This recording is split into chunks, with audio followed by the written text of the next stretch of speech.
I implore you to go back and watch any of my Halo playlist. I'll post a link to it in the description box below. There, you can see the slow, methodical, and soul-crushing decline of 343 throughout the years, as I've been covering this for a very long time. And the last video I did on Halo basically said, I will not talk about Halo ever again because this game is pretty much dead to me at this point. And while I still do believe that, unfortunately, it looks like the company is kind of dead too. This could potentially be a good thing, but I kind of don't think it is in the grand scheme of things. So everything I'm going to be reading to you is from Jason Schreier's Twitter. I will post a link to his Twitter in the description box below. While you're down there, do me a favor and subscribe to the channel. I would greatly appreciate it. He also links to his Bloomberg article that he posted. I'll also post a link to that in the description box below. So while you're down there, let's just do a quick recap. You're going to subscribe. You're going to check out my Halo playlist to look at how depressing I am. You're going to click the first link, which will take you to Jason Schreier's tweets. And you're going to click the second link, which is going to take you to the article. If you don't want to do any of that, at least subscribe and buckle up, because this is a crazy, crazy news story that is probably still going to be developing over the next week or so. But I wanted to talk about what I knew and some thoughts about it so far. Recall that Bonnie Ross was the former head of 343 Industries, and she quit. She said that there were family issues that she had to resolve, and she quit.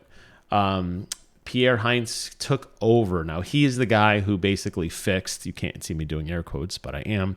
He's the guy who basically fixed Master Chief Collection. He came in after the damage was done and rebuilt a lot of that game with a really good team and added in some really cool features, lots of cosmetics and challenges and new features and new skulls and a much more stable and much more polished presentation. He came over to 343 Industries as the Halo Guardians lead / studio head of all things 343. So he had a really good role, and I'm like, great, now we're back on track. Well, may not be the case, because Joseph Staten is now exiting the pattern. Jason Schreier writes that Microsoft is laying off 10,000 people today, including its gaming divisions such as Xbox and Bethesda. This mass layoff arrives exactly 1 year after Microsoft announced plans to purchase Activision Blizzard for $69 billion. This is a pretty big story here, because Microsoft, look at where a year has gone. A year ago, they're throwing around tons of money.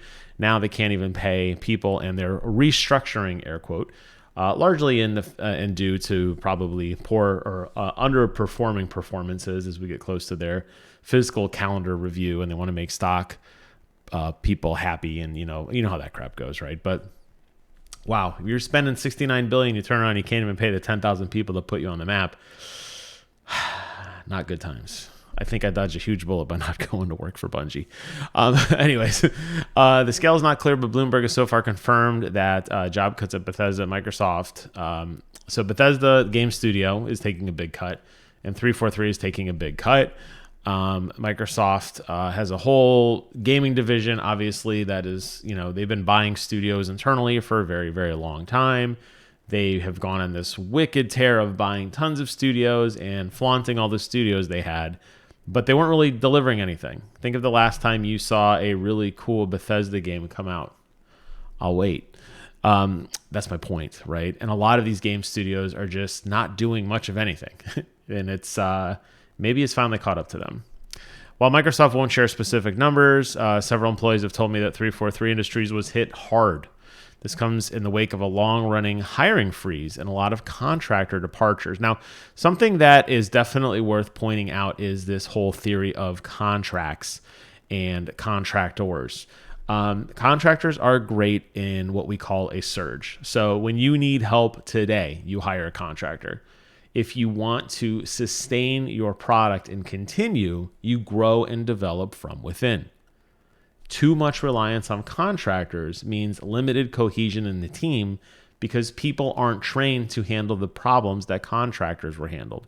And if you're not willing to keep the contractors on record and continue to pay them to provide the expertise and knowledge that they have gained, they will take all of that knowledge with them. And unfortunately, it looks like that's what Microsoft ran into, hiring way too many contractors and not relying and cultivating the local team.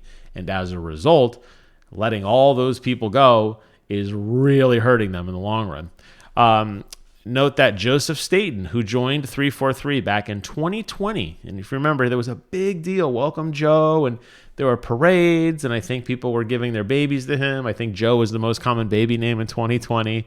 They announced that Joseph Staten is leaving, and he's going back to Xbox Publishing, which is a separate bracket. It will still be obviously involved in the ecosphere of Microsoft, but not connected to this problem anymore. So all those 343 posts that we saw with Uni, who is the community manager, and with Sketch, who was, involved as well as co-community manager, I guess, of all those guys talking of the, these roundtables with Joseph Staten saying, we hear you fans, and we're here to fix the problem and give us time, and we're going to fix the battle pass system, and we're going to fix the challenge system, and we're going to fix the net code, and we're going to fix this, and we're going to fix that. The guy who promised you all that, he's gone. Okay. Well, let me tell you a little bit about promises. They're like assholes. It sounds like 343 Infinite Campaign got hit the hardest.